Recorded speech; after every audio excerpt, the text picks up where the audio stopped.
पहली बार national geographic की team एक रिमोट आइलैंड पर डॉक्यूमेंट्री बनाने जा रही थी, जहां से कोई भी जिंदा वापस लौटकर नहीं आता। जब वे लोग समुद्र के करीब पहुंचे तो आइलैंड के जंगल में कुछ अजीबोगरीब नंगे तड़ंगे लोग दिखे और उन्होंने नेशनल ज्योग्राफिक की शिप पर तीरों की बारिश कटा ली। इस हमले में डायरेक्टर की टांग जख्मी हो गई और वह उल्टे पांव वापस भागने पर मजबूर हो गए।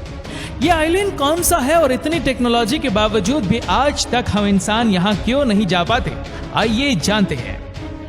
इंडिया के ईस्ट में करीब 1400 किलोमीटर दूर अंडमान आइलैंड मौजूद है। ये इंडियन टेरिटरी का ही हिस्सा है, जहां पर कई छोटे बड़े गांव मौजूद है। नेट पर देखा जाए तो अंडमान आइलैंड में सबसे ज्यादा आबादी वाला शहर पोर्ट ब्लेयर नजर आता है, जहां पर एयरपोर्ट भी मौजूद है। ये एयरपोर्ट ही है जो अंडमान आइलैंड्स को पूरी दुनिया से कनेक्ट करने में बहुत इंपॉर्टेंट पार्ट प्ले करता है। रोजाना दुनिया भर के जहाज यहाँ लैंड करते हैं, लेकिन हैरत की बात यह है कि इतनी चहल पहल वाले शहर से सिर्फ 50 किलोमीटर दूर एक ऐसा आइलैंड है जहां इंसानों की वह सिविलाइजेशन बसती है जिन्होंने अपनी अलग दुनिया बसा रखी है। नॉर्थ सेंटिनल आइलैंड के नाम से पहचाना जाने वाला ये आइलैंड सिर्फ 50 स्क्वायर किलोमीटर बड़ा है, जिसको पूरी तरह से घने जंगलों ने छिपा रखा है। यही वजह है कि ना ही सैटेलाइट और ना ही किसी ड्रोन से इसके अंदर देखा जा सकता है इस आइलैंड पर कौन सा कबीला रहता है और इसके अंदर ऐसा क्या राज छिपा है, ये आज तक कोई नहीं जान पाया।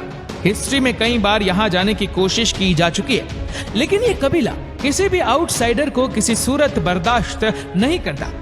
ये लोग तैस में आ जाते हैं, तीर बरसाते हैं और जान लेना तो इनके लिए कोई मायने ही नहीं रखता। ऐसा माना जाता है कि इन्होंने दुनिया के अंदर दुनिया बसा रखी है, जहां ये हजारों सालों में रहते आए हैं। पोर्ट ब्लेयर की मॉडर्न सिटी से सिर्फ 50 किलोमीटर दूर इस आइलैंड पर आज भी शायद स्टोन एज चल रही है। लेकिन आखिर ऐसा क्यों है? ये लोग बाहर की दुनिया से कोई ताल्लुक क्यों रखना नहीं चाहते? ये सब समझने के लिए हमें नॉर्थ सेंटिनल आइलैंड के इतिहास में झांकना पड़ेगा। सदियों से ये माना जा रहा है कि नॉर्थ सेंटिनल आइलैंड पर रहने वाला कबीला ह्यूमन सिविलाइजेशन का वह गिरोह है जो हमसे किसी दौर में बिछड़ गया था। 26,000 साल पहले समंदर का लेवल बहुत कम हुआ करता था, तभी ये आइलैंड नहीं बल्कि एशियन कॉन्टिनेंट का हिस्सा हुआ करता था। ग्लोबल वार्मिंग की वजह से समुद्रों का लेवल बढ़ता गया और तभी अंडमान और नॉर्थ सेंटिनल का ताल्लुक हमारी दुनिया से खत्म हो गया और वो एक आइलैंड बनकर रह गए। इसके बाद दुनिया एक के बाद एक तरक्की करती गई, लेकिन इन आइलैंड्स पर रहने वाले लोगों के लिए यही इनकी दुनिया थी। हमें तो इनकी दुनिया के बारे में तब मालूम पड़ा जब साल 1789 में एक British ship and main islands पर आ पहुंची, लेकिन उन्होंने नॉर्थ सेंटिनल आइलैंड को विजिट नहीं किया क्योंकि ये एक छोटा सा आइलैंड है और शायद उनकी नजर में इसकी कोई स्ट्रेटेजिक वैल्यू नहीं थी। अगले 78 सालों तक 1867 में जब इंडिया पर ब्रिटिश राज था, तब उनकी एक शिप इंडियन कोस्ट से अंडमान आइलैंड जा रही थी, तो रास्ते में नॉर्थ सेंटिनल आइलैंड के करीब वो खराब हो गई। इसमें 106 ब्रिटिश और इंडियंस मौजूद थे। उन्होंने समझा कि यहाँ शायद कोई नहीं रहता, लेकिन उनकी ये सोच कुछ ही लम्हे में बदलने वाली थी। रेस्क्यू के इंतजार में उन्होंने कुछ दिन यहीं पर पनाह लेने का फैसला किया। तीसरे दिन आइलैंड पर छुपे कबीले ने इन पर तीरों से हमला कर दिया। कई लोग मारे गए और कई को रॉयल नेवी ने रेस्क्यू कर लिया। नॉर्थ सेंटिनल आइलैंड के साथ ये दुनिया का पहला कांटेक्ट था जो खून खराबे पर आकर खत्म हुआ था। अगले 13 सालों तक किसी ने भी वापस यहाँ लौटने की हिम्मत नहीं की। फिर साल 1880 में एक ब्रिटिश लॉर्ड को अंडमान आइलैंड्स का क्राउन एडमिनिस्ट्रेटर बनाकर भेजा गया। इनका नाम मॉरिस विडाल पोर्टमैन था और उन्होंने नॉर्थ सेंटिनल आइलैंड पर जाने का फैसला किया क्योंकि पोर्टमैन वो सारा एरिया खुद देखना चाहते थे जिसकी वह क्राउन एडमिनिस्ट्रेटर बनकर आए थे। उनका प्लान था कि वह कबीले के चंद लोगों को किडनैप करके उनको अंडमान आइलैंड्स लेकर आएंगे, उनका ठीक से ख्याल रखेंगे और फिर एक अच्छे पैगाम के साथ, अच्छे मैसेज के साथ उनको वापस भेजेंगे। शायद इससे वह खोए हुए कबीले से अच्छा कांटेक्ट बना सके, उनको ये एहसास दिला सके कि वह भी हमारी ही तरह इंसान है। पोर्टमैन नॉर्थ सेंटिनल आइलैंड गए और कई दिन तक कबीले से छिपने में कामयाब रहे। फिर उनको यहाँ एक फैमिली नजर आई जिसमें एक कपल और उनके 4 बच्चे थे। पोर्टमैन ने उस फैमिली को किडनैप किया और उनको अंडमान आइलैंड पर लेकर आ गए। नॉर्थ सेंटिनल आइलैंड की हिस्ट्री में पहली बार इनका बाहर की दुनिया से कांटेक्ट हुआ था। दुनिया में फैली कई बीमारियां इनकी बॉडी के लिए बिल्कुल नई थी। बड़ी एज वाला कपल इन बीमारियों की लपेट में आ गया और जिंदगी की बाजी हार गया। क्राउन एडमिनिस्ट्रेटर पोर्टमैन को बड़ा अफसोस हुआ क्योंकि उसको अपना प्लान फेल होता दिखाई दे रहा था।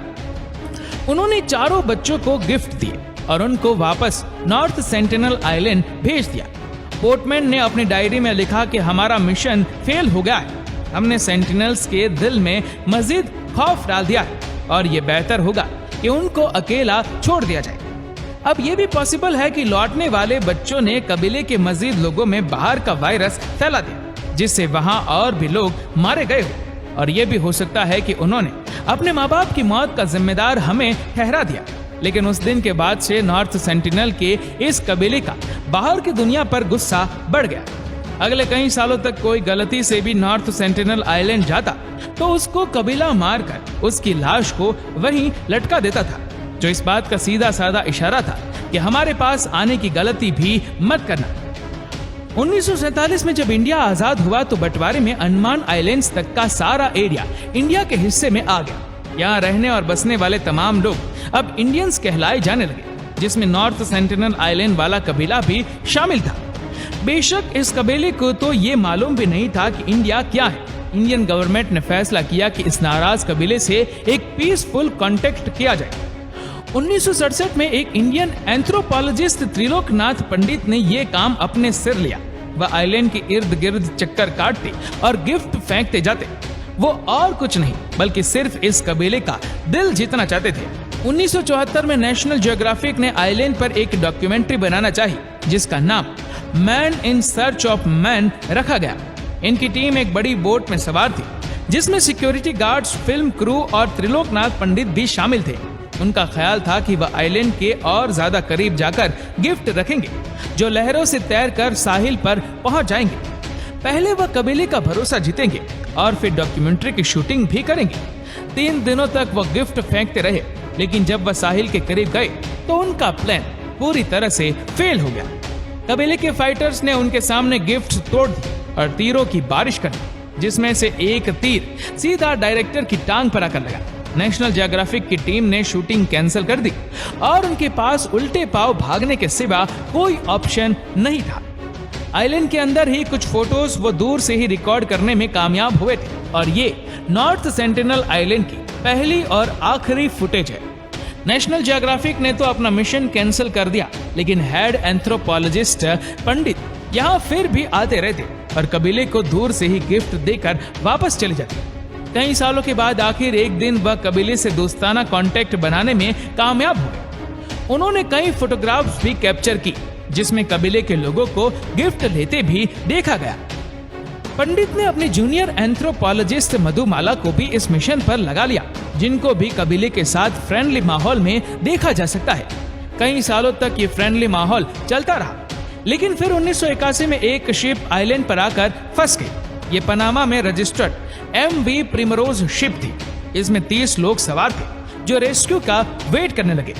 कई दिनों के बाद उन्होंने नोटिस किया कि 50 से ज्यादा लोग आइलैंड से निकलकर उनकी तरफ तीर फेंक रहे। उन्होंने अपनी कंपनी से इमरजेंसी कांटेक्ट किया और हेलीकॉप्टर की मदद से उनको वहां से एयरलिफ्ट कर लिया। उनकी शिप आज भी नॉर्थ सेंटिनल आइलैंड के समुद्र पर मौजूद है, जिसको गूगल अर्थ पर देखा जा सकता है। एक बात तो क्लियर है कि किसी भी रीजन की वजह से नॉर्थ सेंटिनल आइलैंड के लोग अगर किसी पर रहम दिल रहे तो वो है त्रिलोकनाथ पंडित और उनकी जूनियर मधुबाला। लेकिन जब पंडित रिटायर हुए तो इंडियन गवर्नमेंट सेंटिनल आइलैंड के तमाम फ्यूचर रिजल्ट कैंसिल कर दिए और आइलैंड को सील कर दिया गया। तब से लेकर इंडियन नेवी की शिप्स इसके आसपास पेट्रोलिंग करती है। किसी को भी किसी भी वजह से यहाँ जाने की परमिशन नहीं है। लेकिन बात यहाँ खत्म नहीं हुई। 2006 में 2 मछेरे गलती से इस आइलैंड पर जा पहुंचे। उस एरिया में जो दूसरे मछेरे फिशिंग कर रहे थे, उन्होंने देखा कि कबीले के चंद लोगों ने दोनों मछेरों को उनकी आंखों के सामने मार डाला और उनकी बॉडीज को बीच के किनारे लटका दिया। इस वाकये के 12 सालों तक किसी ने भी नॉर्थ सेंटिनल आइलैंड पर जाने की हिम्मत नहीं की। लेकिन फिर 2018 में अमेरिका से ताल्लुक रखने वाले 26 साला जॉन एलन ने यहाँ छुप छुप कर जाने का फैसला किया। जॉन फ्लाइट पर अंडमान आयरलैंड पहुंचे और कुछ मछुआरों को रिश्वत देकर जबरदस्ती उनको नॉर्थ सेंटिनल आइलैंड जाने पर मजबूर किया। वो यहाँ एक अलग ही मिशन पर गए थे। उनका मिशन कबीले को क्रिश्चियन धर्म का मैसेज देना था। जैसे तैसे करके वह आइलैंड तो पहुंच गए, लेकिन बदकिस्मती से उनको भी मार दिया गया। जॉन समेत आज तक पता नहीं कितनी बॉडीज नॉर्थ सेंटिनल आइलैंड पर मौजूद है, जिनको वापस नहीं लाया जा सकता। इंडियन सरकार ने इस कबीले को खुली छूट दे रखी है कि वह जो चाहे अपने आइलैंड पर कर सकते हैं, और बाहर की दुनिया पर पाबंदी लगा रखी है कि वह इस आइलैंड के 10 किलोमीटर के रेडियस में भी नहीं जा सकते। नॉर्थ सेंटिनल आइलैंड दुनिया का ऐसा आइलैंड है जहां पर जाना मौत को गले लगाने जैसा है। यहाँ रहने वाले लोग वाकई अकेले रहना चाहते हैं, या फिर ये लोग अपने आइलैंड पर मौजूद किसी बहुत बड़े राज को हमसे छिपा रहे। ये आज तक एक मिस्ट्री बनी हुई है। दोस्तों, इस वीडियो को लेकर आपकी क्या राय है, नीचे कमेंट करके जरूर बताएगा। और अगर आपको ये वीडियो अच्छा लगा हो तो इस वीडियो को लाइक करेगा, शेयर करेगा ज्यादा से ज्यादा लोगों तक। और ऐसे ही और भी इंटरेस्टिंग वीडियोस को YouTube पर देखने के लिए नीचे कमेंट सेक्शन में लिंक दी गई है, जिसके ऊपर क्लिक करके हमारे चैनल को आप सब्सक्राइब करें और बेल आइकन दबाएं, ताकि हमारे हर लेटेस्ट वीडियो की अपडेट आपको मिलती रहे सबसे पहले। और हाँ, हमारे Facebook पेज को फॉलो करना मत भूलना। धन्यवाद।